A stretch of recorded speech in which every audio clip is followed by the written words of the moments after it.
Mesdames, Messieurs, bonjour. Merci de rester fidèles à Radio Sénégal. 13h au micro, François-Xavier Thiaw. Les titres de cette édition, plusieurs troncs d'arbres saisis et des coupeurs de bois appréhendés, c'est le résultat de l'opération coup de poing menée par les forces de l'ordre. Police, gendarmerie, eaux et forêts et douanes ont ratissé les forêts le long de la frontière avec la Gambie. Suppression annoncée de l'allemand, de l'italien et du russe des collèges d'enseignement moyen. Élèves et professeurs ruent dans les brancards et dénoncent une mesure incompréhensible à leur niveau. Le directeur de l'enseignement moyen secondaire général tempère et explique: le Sénégal s'est inscrit dans une politique de promotion des sciences et toutes les heures autrefois consacrées aux langues seront désormais dédiées aux matières scientifiques. Oumar Ba est l'invité de ce 13h. Dakar, capitale des cracks d'Afrique et de Madagascar, notre pays accueille à partir de lundi le 18e concours du CAMES, le Conseil africain et malgache pour l'enseignement supérieur. 40 candidats sénégalais sont en lice et 32 professeurs de nos universités sont membres du jury. C'est la troisième fois que notre pays accueille ce concours pour l'obtention de l'agrégation en médecine. Pour les sports, nous serons en compagnie de Cher Tidiane Ndiaye en attraction le démarrage cet après-midi du championnat de football Ligue 1. En fin d'édition, la revue de presse signée Aaron Diouf. Bienvenue à toutes et à tous. C'est une mesure prise en 2014. Pourtant, c'est maintenant seulement qu'elle fait du bruit. Il s'agit de la suppression progressive de certaines langues au niveau des collèges d'enseignement moyen. L'allemand, l'italien et le russe sont ciblés. Naturellement, cette décision de l'autorité est très mal accueillie par élèves et professeurs concernés. L'Association des professeurs d'allemand du Sénégal désapprouve la mesure et s'inquiète pour l'avenir des relations entre le Sénégal et l'Allemagne. Papa Malik Ndao. L'Association des professeurs d'allemand du Sénégal est très surprise par cette mesure de suppression de l'allemand comme langue vivante 2 dans les collèges d'enseignement moyen du pays. C'est une mesure qu'on ne comprend pas. C'est une mesure qui nous a pris au dépourvu. C'est une mesure pour nous qui ne se justifie pas. Donc, on ne peut pas comprendre ça. Une mesure, selon son président, qui à court et moyen terme vise à éliminer du système éducatif sénégalais l'enseignement de la langue. Pour nous, c'est une suppression progressive. C'est pourquoi on voudrait vraiment que cette langue-là reste là où elle est, au niveau de la 4e. Malik Ndao. Il ne faut pas éliminer une langue. Il ne faut pas faire de discrimination. Ensuite, être scientifique ne se décrète pas. Ça ne se décrète pas. Ça ne se décrète pas. Pour moi, il y a une discrimination et il y a une mesure qu'on ne comprend pas. Qu'est-ce qu'ils ont contre ces langues-là? Une mesure qui ne sera pas sans conséquence selon la PAS sur la coopération bilatérale entre le Sénégal et les pays germanophones en général et celle de notre pays et l'Allemagne en particulier, d'autant plus qu'il existe beaucoup de partenariats et de jumelage entre les écoles sénégalaises et allemandes. Justement, Papa Lindaou, tu es très impacté par cette suppression de l'allemand dans les collèges. Je sais que dans la capitale du rail, plusieurs CM ont des partenaires allemands puisque la langue de Goethe est enseignée dans ces établissements. L'autre équation à résoudre reste l'avenir des professeurs qui enseignaient cette langue dans les collèges. Khadioum. La suppression de l'enseignement de la langue allemande dans le moyen secondaire mal accueilli à Thiès. Dans plusieurs collèges de la ville, le vocable est le même. Cette mesure aura un impact négatif car à Thiès, plusieurs CM ont noué des partenariats très féconds avec des établissements qui se trouvent en Allemagne. Cher Mbang, professeur d'allemand. Nous sommes d'avis que les autorités qui ont pris cette mesure n'ont pas mesuré la gravité. Et c'est ça que nous inquiète, nous, professeurs d'allemand. Il y a dans beaucoup d'écoles des programmes d'échange scolaire.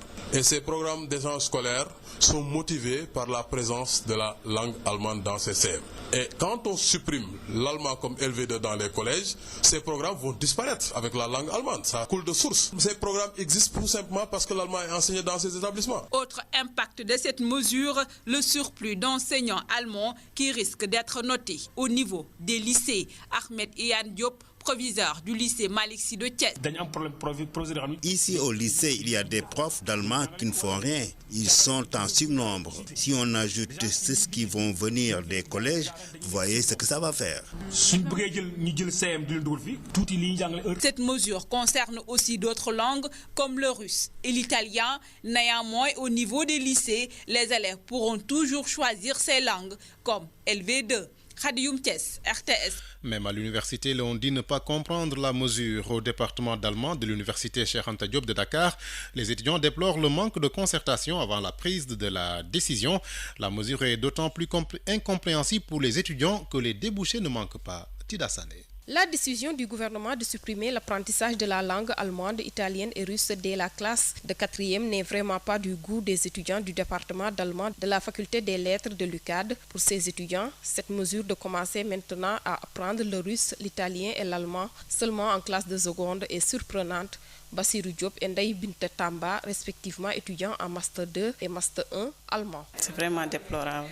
Le gouvernement, avant de prendre une telle décision, devrait d'abord se concerter avec les acteurs, avec les étudiants, les professeurs. Ou bien l'allemand, c'est une langue très difficile à apprendre, commencer au niveau du lycée. C'est-à-dire qu'avant de prendre une décision, d'abord, il faut concerter les acteurs concernés. Mais eux, vous entendez des acteurs, c'est-à-dire que des inspecteurs même, qu'on n'a même pas consultés. Mais ça, je trouve ça, c'est déplorable. Ces étudiants soupçonnent l'État de vouloir supprimer progressivement ces langues du programme scolaire au profit des sciences. Mais selon eux, c'est pas la meilleure manière de procéder. On pense dans une langue avant de faire les mathématiques, on pense dans une langue avant de faire les physiques, ainsi de suite. D'abord, moi, je ne sais pas quel est maintenant, comment l'allemand peut être un handicap concernant maintenant cette promotion maintenant des sciences là. Moi, vraiment, je ne trouve pas maintenant une excuse, c'est-à-dire pour dire que voilà, c'est ça. D'autant plus que selon eux, contrairement à ce que l'on pense, l'apprentissage de ces langues offre beaucoup d'opportunités aux étudiants. Moi, je l'ai commencé au niveau du CEM, en 4e. Oui, c'est une belle langue et il y a aussi des avantages aussi, des débouchés. On peut devenir professeur, interprète, ou bien on peut même avoir une bourse, aller en Allemagne. C'est le 14 octobre dernier que le gouvernement a pris la décision d'autoriser désormais l'apprentissage de l'allemand, de l'italien et du russe seulement au lycée. Les étudiants qui craignent pour leur avenir invitent l'État à la concertation. Pourtant, la direction de l'enseignement moyen secondaire général se veut rassurant face au tollé suscité par la mesure. D'abord, l'autorité indique qu'il ne s'agit pas d'une suppression de l'apprentissage des langues ciblées puisqu'elles continueront à être enseignées dans les lycées. Seulement, le Sénégal s'est inscrit désormais dans une nouvelle politique de promotion des sciences. Et c'est pourquoi les heures jadis consacrées à ces langues seront désormais dédiées aux matières scientifiques. Arona Diouf. Il n'a jamais été question d'une suppression de l'enseignement des langues allemandes, russes et italiennes dans le système éducatif sénégalais. Ces disciplines ne sont pas supprimées au lycée. C'est ça qu'il faut comprendre. L'allemand reste enseigné au lycée. Le russe et l'italien restent enseignés au lycée. Le directeur de l'enseignement moyen secondaire et général rassure. Il y a un grand commençant pour ces langues-là, ça existe. Et ça existe depuis les indépendances. L'allemand n'est pas touché au lycée. L'italien n'est pas touché au lycée. Le russe reste au lycée. Donc il n'y a pas de problème. Omar Ba qui explique la mesure par un souci d'une généralisation des sciences physiques dans toutes les classes de 4e. Aujourd'hui, les sciences physiques sont faites partout dans le Sénégal. Il y avait un choix. Aujourd'hui, il n'y a plus de choix. C'est pour donner plus de place à l'apprentissage des mathématiques et des sciences. Pour les autorités en charge de l'éducation nationale, cette mesure ne saurait créer un problème dans les relations entre ces pays et le Sénégal. Des organisations allemandes surtout qui sont appelées à investir davantage dans le système éducatif sénégalais. Omar Ba, le directeur de l'enseignement moyen secondaire général, est l'invité de ce 13h. Nous gardons cette note éducation avec le CAMES, le Conseil africain et malgache pour l'enseignement supérieur, qui prépare activement son 18e concours qui aura lieu la semaine prochaine à Dakar. C'est lundi précisément. C'est la 3e fois que Dakar abrite ce concours du CAMES et cette édition coïncide avec la célébration du centenaire de la faculté des médecines de Dakar, érigée en 1916. Aboubakri Diako. Le CAMES, le Conseil africain et malgache pour l'enseignement supérieur, tiendra à Dakar sa 3e édition. La première a eu lieu en 1982, la deuxième en 2002. Dakar s'honore d'organiser donc ce 18e concours du CAMES. Professeur Amadou Diouf, doyen de la faculté de médecine de l'UCAD. Pour ce concours, nous avons 40 candidats sénégalais qui viennent de Saint-Louis, qui viennent de Thiès et qui viennent de Dakar. Et on a un candidat de Bambey, l'école vétérinaire aussi, qui est dans Dakar. Vous avez aussi des jurys qui sont composés parmi les 160.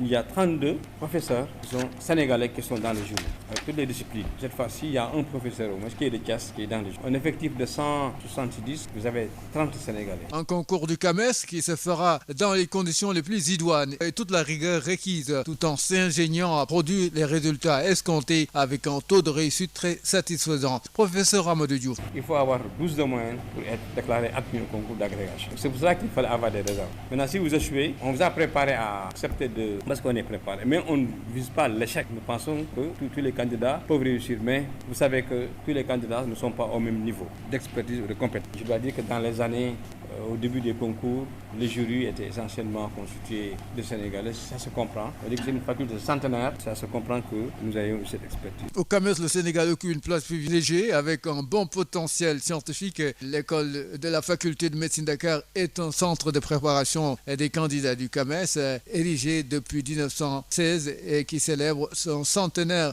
cette année.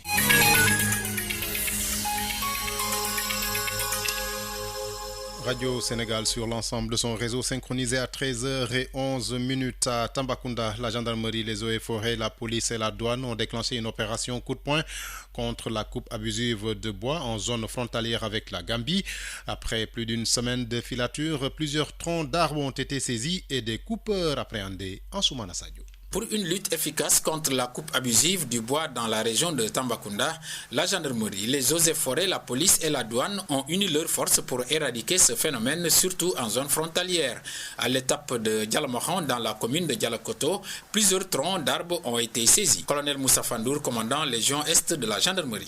On nous avait signalé l'existence de sites qui contiendraient 200 et quelques, voire plus de troncs. Certains qui ont été déforestés, si le terme existe, depuis plus de 2 ans, voire même 3 ans, et d'autres qui sont peut-être récents et qu'on n'a pas encore eu la chance d'y accéder. Voilà, il fallait que je descende jusqu'ici avec mes hommes pour pouvoir identifier et localiser exactement l'endroit où se trouvaient ces troncs. Dans la zone de Makakoulivantan, des coupeurs clandestins ont été appréhendés. Depuis le début, donc le 24 octobre, nous sommes déployés sur le terrain. Actuellement, on est aux environs de 500 troncs, marqués et non marqués. 200 et quelques villages ont été visités. En matière d'arrestation, jusqu'à ce jour, on a été jusqu'hier à 8 qui ont été interpellés au niveau du secteur de Maka. Donc depuis le début jusqu'à ce jour, les opérations se poursuivent normalement. On n'a pas eu de problème majeur. L'objectif de l'État, en tout cas ici dans la région Est, est pratiquement à moitié atteint. Les hommes sont galvanisés, on a formé un bloc. En présence du directeur national des eaux et forêts venu voir l'ampleur de la coupe du bois, la pérennisation de telles opérations pourrait être une solution à l'éradication du phénomène qui a fini d'inquiéter plus d'un. Ansoumana Sadio, de retour de la forêt de Ndiambour à Dialamohan dans la commune de Dialakoto pour Radio Sénégal. Justement, le directeur national des eaux et forêts s'est rendu sur le terrain pour constater l'ampleur du phénomène et le colonel Baïba a ainsi annoncé un projet d'aménagement de la forêt avec le projet à hauteur de 20 millions de dollars, soit près de 10 milliards de francs CFA, une manière d'impliquer les populations dans la gestion de nos forêts. Voici le colonel Baïdiba au micro de Ansoumana Sadio. Suite aux instructions fermes que le chef de l'État a données aux forces de défense et de sécurité depuis 2015, en effet partout dans les régions sud et aussi à Tambacounda, Kaolack et Kaffrine, l'armée sénégalaise, la gendarmerie, la police et la douane, en parfaite synergie d'action avec les eaux et forêts, dans une mutualisation concrète des moyens, nous sommes en train de lutter contre ce fléau. Et nous venons de déclencher effectivement une opération de ratissage dans ces régions frontalières avec la Gambie. C'est dans ce cadre que j'ai effectué cette mission de suivi pour voir un peu sur le terrain comment se déroulent ces opérations. Pour la zone Tambacounda, je dois dire que je suis d'emblée satisfait de ce que j'ai vu aujourd'hui. Et ce qu'on a vu aujourd'hui, ce n'est que la face visible de l'iceberg. Il y a des zones où aujourd'hui on ne peut pas certainement accéder, ou certainement on peut trouver aussi des troncs déjà coupés. L'aménagement des forêts aujourd'hui est une nécessité. Nous avions ici dans les régions le projet. Nous venons de finaliser un financement additionnel de 20 millions de dollars pour que le projet puisse étendre les forêts aménagées. C'est pour dire que ces forêts frontalières feront l'objet d'aménagement, ce qui fera que les populations justement vont se retrouver dans la sauvegarde de ces forêts-là. L'année passée, le chef de l'État, ayant constaté effectivement le problème de la logistique comme le déficit en ressources humaines, avait demandé à ce qu'on nous renforce 400 agents. Et ces 400 agents étaient déployés dans tout le Sénégal, mais 80% étaient déployés dans les zones sud. Et nous sommes allés justement jusqu'à créer de nouveaux postes pour un peu les pourvoir. Voilà le colonel Baïdiba, directeur national des eaux et forêts du Sénégal. Et c'est dans ce registre qu'il faut inscrire ce coup de filet de la gendarmerie de Sédhiou. Eh bien, elle vient de mettre la main sur un camion contenant une importante quantité de bois dont la coupe est interdite. Mamadou Kanté. Tout est parti d'un renseignement reçu et d'une patrouille organisée à cet effet dans le cadre de la lutte contre le trafic illicite bois qu'un camion Renault immatriculé KL 9426B a été arraisonné, finissant de charger à son bord une quantité de bois de type capotier estimé à 300 plateaux. Aussitôt, les gendarmes ont interpellé le chauffeur Bassirou Seck sur la provenance et l'origine de son chargement. Ce dernier, ne détenant aucun papier administratif lui permettant une exploitation et le transport, commence alors à tergiverser. Injonction lui fut alors donnée de conduire le camion à la brigade gendarmerie de Sédhiou pour enquête. Au cours de cette manœuvre, justement, d'autres bois du même type ont été découverts, entreposés au village de Diassi-Mandina, village situé à 20 km de Sédhiou. Ce bois entreposé a été également saisi sur place par les hommes de l'adjudant-chef Moussa Ndiaye. Quant au camion, vu son gabarit, est présentement en stationnement dans les jardins de la préfecture de Sédhiou. Il s'agit vraisemblablement de manœuvres frauduleuses car le propriétaire du camion, Fallou Samb, aurait brandi une autorisation de défrichement établie au nom de Ousmane Seck par le conseil départemental de Sédhiou pour dégager un verger se trouvant au village de Kounoundine Dioye Marakissa dans la commune de Djibabouya, un lieu qui n'a rien à voir justement avec le lieu où la saisie de bois a été opérée par les Pandores qui ont ouvert une enquête pour voir beaucoup plus clair dans cette saisie de bois. RTS Sédhiou, Mamadou Kanté. Et puis une délégation de Dakar Demdik était à Kaolack. Objectif de la visite, présenter le projet Sénégal Demdik aux autorités religieuses du Saloum. Kaolack fait partie des 10 villes choisies pour accueillir la phase expérimentale du projet.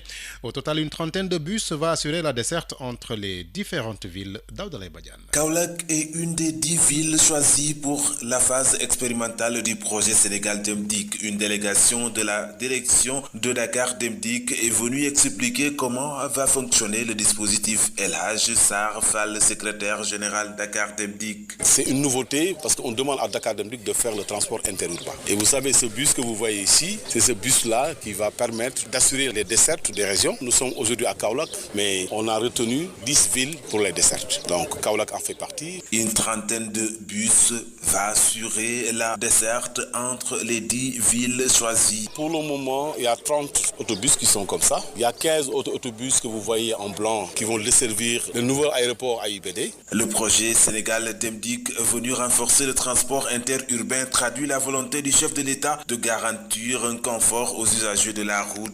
El Hadj Sarr Fall. Pour magnifier déjà cette volonté du chef de l'État, parce que ça a permis de garantir leur outil de travail, mais aussi ça permet aussi aux populations de se déplacer dans des conditions de sécurité et de confort. Maintenant, en ce qui concerne le transport interurbain, on est en train de terminer les phases préparatoires. Le calife de Léona Niassène, El Hadj Ibrahima Niass, et de Medina Baye, Cheikh Ahmed Tidiane Ibrahim Niass, ont béni le projet. Une partie des bus a été présentée devant eux.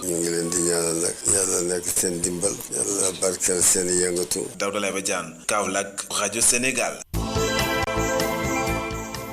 Le monde bouge et vous devez le savoir. C'est pourquoi Radio Sénégal vous tient informé des faits, gestes et paroles qui impactent la marche du monde. C'est géo, c'est politique et c'est international. À 13h18, quelques télégrammes au Cap-Vert. Un soldat a été reconnu coupable d'assassinat en avril dernier de 11 personnes, 8 militaires et 3 civils, dont 2 Espagnols. Antonio Silva Ribeiro, 23 ans, s'est vu infliger la peine maximale prévue pour ce crime, soit 35 ans de prison, conformément aux réquisitions du procureur militaire. Au moins 240 migrants sont morts ou portés disparus suite à 2 naufrages consécutifs au large des côtes libyennes, selon le Haut-Commissariat des Nations Unies pour les réfugiés. Seulement 29 personnes ont pu être sauvées. La grande majorité de ces migrants seraient originaires de l'Afrique de l'Ouest et puis Côte d'Ivoire. Les élections législatives auront lieu le 18 décembre prochain. Le Conseil des ministres a adopté un décret portant convocation des collèges électoraux pour l'élection des députés le 18 décembre 2016, annoncé le porte-parole du gouvernement après le dit conseil.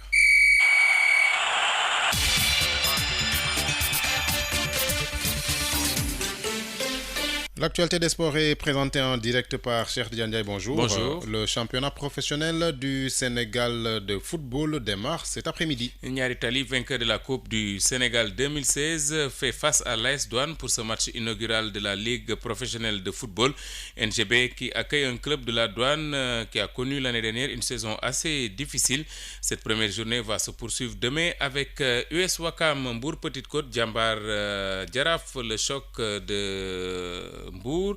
Teungueth FC Linguère, c'est au stade Amadou Barry, et à Déni Biram Ndao, Génération Foot promu reçoit le Casa Sport de Ziguinchor, une équipe prête selon son coach Atanas Tendeng. Reportage Madi Sissoko. Nommé cette année comme le nouvel entraîneur du club fanion de la région, Athanas Tendin et son staff sont fin prêts pour entamer la saison de football 2016-2017. On a eu beaucoup de satisfaction parce que ce n'était pas évident au départ. Au finish, on est sorti avec tout le groupe. Le niveau d'engagement qu'on a remarqué dans le groupe aussi était véritablement encourageant. Surtout l'intensité du travail le matin comme l'après-midi. On a senti que tout le monde avait envie. Ce qui nous attend, mon staff et moi, c'est essayer de réellement tout faire pour mériter toute cette confiance et de la population et de nos dirigeants. Nous ne perdons pas de vue. Nous savons réellement ce qui est ce club. Nous allons faire face à ça et nous allons nous battre pour essayer d'atteindre tous ces objectifs. Le secrétaire général du Casa Sport, Isiaka Bodian, dégage la nouvelle feuille de route. Malgré donc ce temps de construction, si on peut l'appeler ainsi, ne pas renoncer aux ambitions de victoire. Ça veut donc tout simplement dire qu'il s'agira d'instaurer la discipline dans cette équipe, d'en faire une équipe compétitive. Nous avons une vision dont l'horizon est 2020.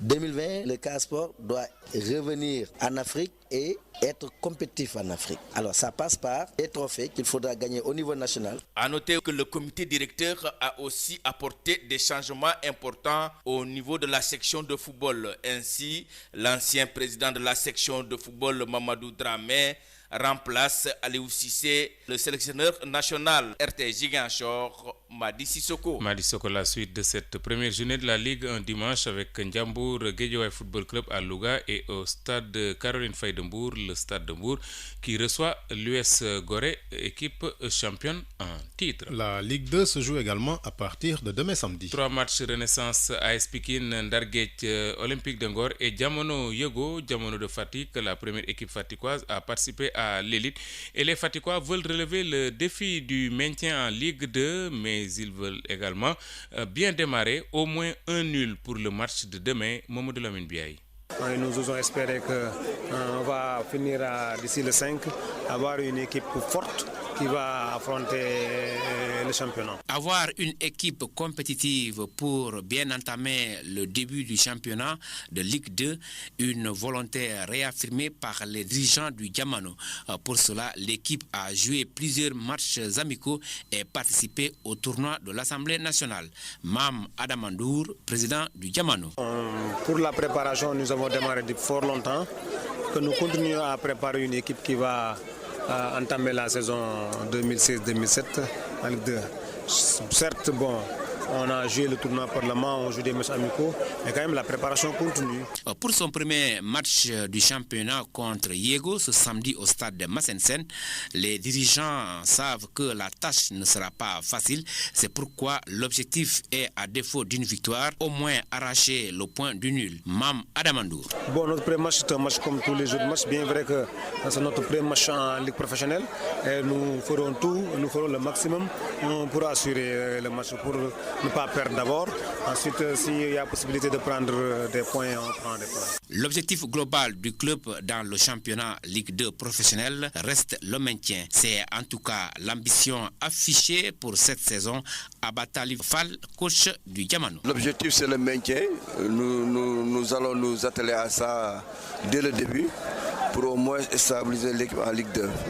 Le Diamano, premier club de la région à intégrer le football professionnel, se fixe comme objectif à terme l'intégration de la Ligue 1. Pour cela, le club a récemment mis en place une académie pour fédérer toutes les énergies autour de l'équipe.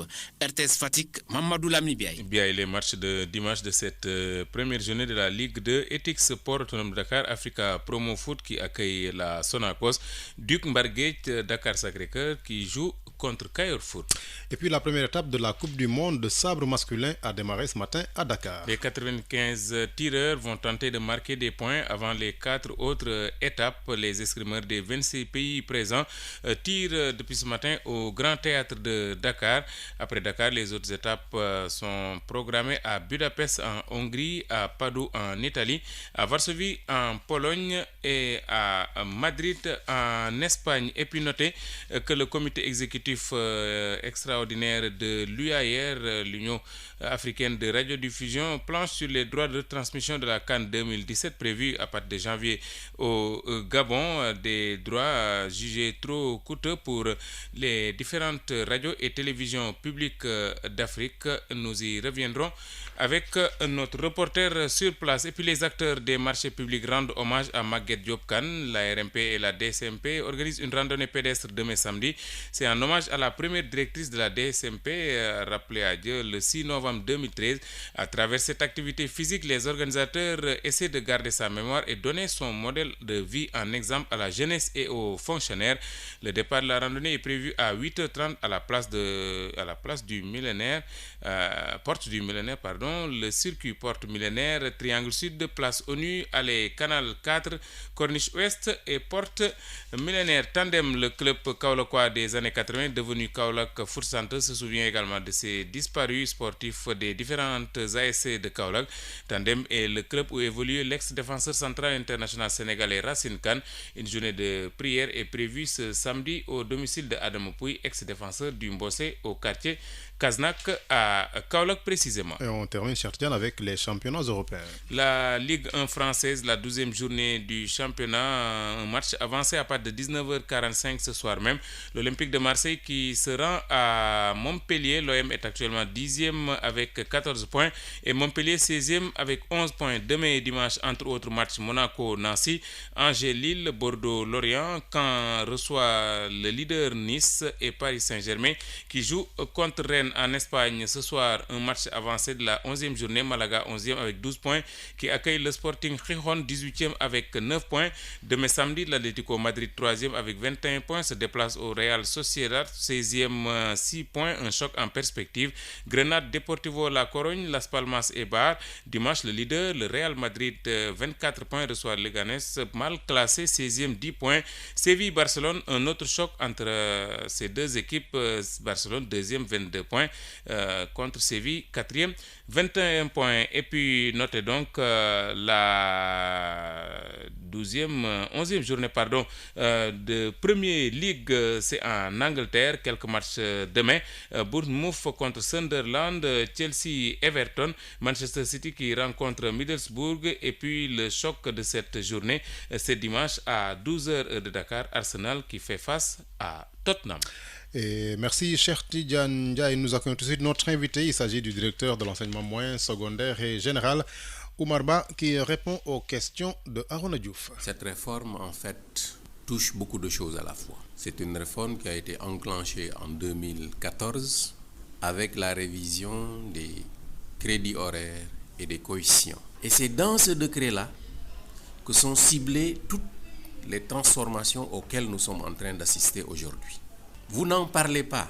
Vous ne vous focalisez que sur les langues qui sont supprimées. Mais le coefficient des mathématiques a été baissé d'un point. Le crédit horaire a été augmenté pour donner plus de temps à l'apprentissage en mathématiques. Le timing, le crédit horaire de sciences physiques et de SVT a été augmenté. Ça, c'est pour donner plus de place aux mathématiques. Voilà la réforme qui a fait son bonhomme de chemin en 2014-2015 en 6e. La presse n'en a pas parlé. En 2015-2016, elle était en 5e. Et maintenant, on est en classe de 4e. Cette année 2016-2017. Et en 2016-2017, la décision qui a été retenue, c'était de généraliser les sciences physiques dans toutes les classes de 4e. Aujourd'hui, les sciences physiques sont faites partout dans le Sénégal. Il y avait un choix, aujourd'hui il n'y a plus de choix. Et au même moment, en classe de 4e cette année, on a supprimé l'allemand, on a supprimé l'italien et on a supprimé le russe. Pourquoi le choix de ces trois langues-là? Mais ce sont des langues pour lesquelles les effectifs étaient presque insignifiants. Je vous donne des chiffres. En 2016, les élèves qui ont fait le BFM 2015 plutôt, ils étaient au nombre de 203 846. Seulement 2637 avaient fait allemand, soit un pourcentage de 1,29%. Si vous prenez l'italien, il n'y avait que 148 élèves. Sur 203 846, représentant 0,07% de l'effectif. Vous prenez le russe, ils étaient 273. Ça faisait 0,13%. C'est des disciplines qui sont en train de disparaître d'elles-mêmes au niveau des établissements. Mais attention, ces disciplines ne sont pas supprimées au lycée. C'est ça qu'il faut comprendre. Et à l'université? Mais non plus. L'allemand reste enseigné au lycée. Le russe et l'italien restent enseignés au lycée. On l'apprend en grand commençant. Il y a grand commençant pour ces langues-là, ça existe. Et ça existe depuis les indépendances. Et tous les élèves de troisième feront sciences physiques, mais ils ne feront pas allemand, ils ne feront pas italien, ils ne feront pas russe. Mais attention, ceux de cette année le font. Est-ce que vous voyez? Si. Mais le devenir de ces professeurs d'allemand qui sont au collège, c'est qu'ils sont à la disposition de l'inspecteur d'académie. Si l'inspecteur d'académie a besoin d'eux au lycée, il les prend, il les affecte au lycée. Il leur donne un emploi du temps. Ils vont donc continuer à travailler en tant que fonctionnaires. L'allemand n'est pas touché au lycée. L'italien n'est pas touché au lycée. Le russe reste au lycée. Donc il n'y a pas de problème. L'Allemagne, Goethe Institut qui investit beaucoup, Goethe Institut doit continuer à investir pour nos lycées et nos collèges. Parce que l'allemand est toujours là. Les Japonais, on n'apprend pas de japonais. On n'apprend pas de chinois. Et pourtant, ils sont là en train de nous appuyer. Pourquoi les gens veulent vraiment se focaliser sur ça alors qu'il n'y a vraiment pas le feu dans tout ça? Radio Sénégal vous remercie. Merci beaucoup, merci.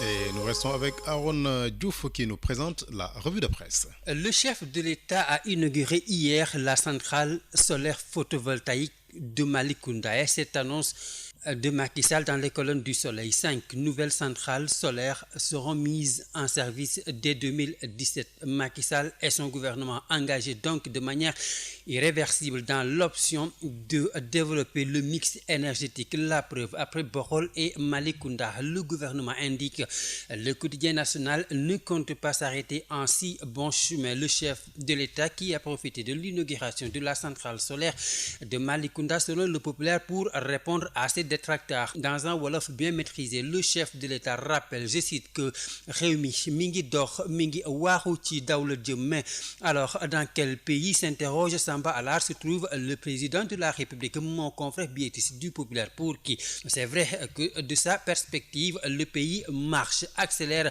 et va bientôt courir. Comme une piqûre de rappel, mon confrère de rappeler alors qu'il ne vit pas la réalité quotidienne des gorgorlous faite de souffrances multiformes. Ensuite, il est clair, estime le populaire, que dans son entourage, même le plus large, il y a longtemps qu'ils ne sont plus au diapason de la vie de désespoir de certains gorgorlous. Et puis la presse qui joue les prolongations de l'installation de Ousmane Tanor Dieng à la tête du Haut Conseil des collectivités territoriales. C'est l'une des conséquences du ralliement des Verts de Colobane à Benno Bokk Yakaar, la dissidence interne au PS. Dans sa livraison du jour, le quotidien Enquête nous fait découvrir ces hommes du président Tanor, ces figures sur qui le secrétaire général du Parti socialiste compte renforcer son assise. Surtout, explique mon confrère, face à l'agressivité politique et médiatique de Khalifa Sall, Bamba Fall, Barthélémy Diaz et autres. La garde tanorienne est sous les cendres desquelles rougeoie encore de la braise Tanor Dieng qui peut compter sur ses hommes malgré les adversités politiques. Tanor Dieng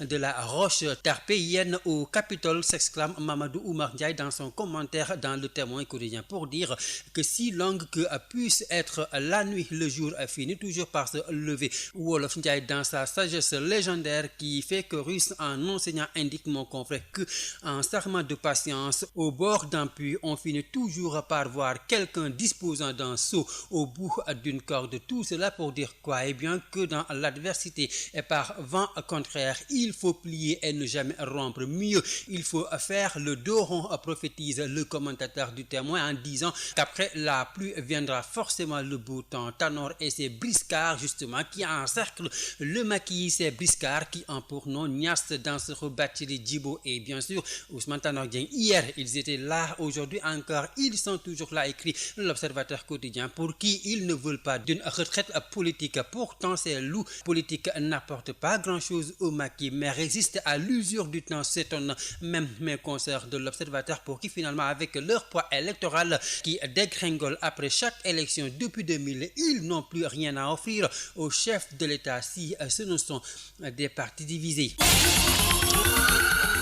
À 13h35, c'est la fin de ce journal. Merci de l'avoir suivi. Merci à l'équipe technique en cabine Amadou Ndiaye, au CDM Ousmane Diop. Journal réalisé par Papa Malick Ndao et André Noël Tchandoum. Devant ce micro, François-Xavier Thiaw. Merci de votre fidélité à Radio Sénégal. Bon après-midi à toutes et à tous.